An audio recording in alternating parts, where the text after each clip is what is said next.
Once again, Premium Times has stepped into the spotlight, this time by asking tough questions about the NYSc certificate of the Minister of Interior, Olubunmi Tunji Ojo. Through a Freedom of Information request, Premium Times sought clarity and the NYSc responded. Let's take a closer look at both the request and the response. So according to the document exchange between Premium Times and the National Youth Service Corps, there are still several unanswered questions about Olubunmi Tunji Ojo's NYSc certificate record. Let's start with what NYSc said.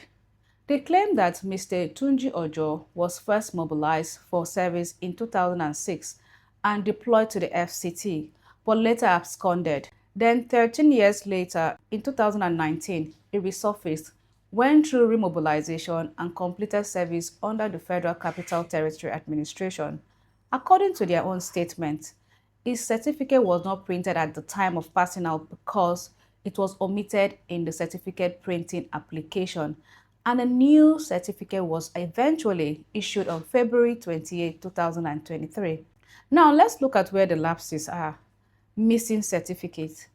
If truly his certificate was omitted in printing, the first question is, why didn't the minister personally request it long before now? Secondly, remobilization process. NYSc said he was remobilized, but that raises a big question. Who remobilized him? NYSc doesn't just pick people off the streets and remobilize them. It is the institution, the university or polytechnic that can send your name to NYSc through official Senate list. So, was it his school that remobilized him after 13 years, or was it a special arrangement that allowed him to go through the NYSc process again? Because the NYSc Act doesn't clearly support remobilizing someone who has already been declared as absconded. Third is the timing and legality of service while in office. According to Premium Times inquiry, Tunji Ojo became a member of the House of Representatives in June 2019. Yet, NYSc's record says he was remobilized the same year and served until 2020. That immediately creates a constitutional conflict. Can a sitting federal lawmaker, someone drawing salary and performing legislative duties, legally be a corps member at the same time?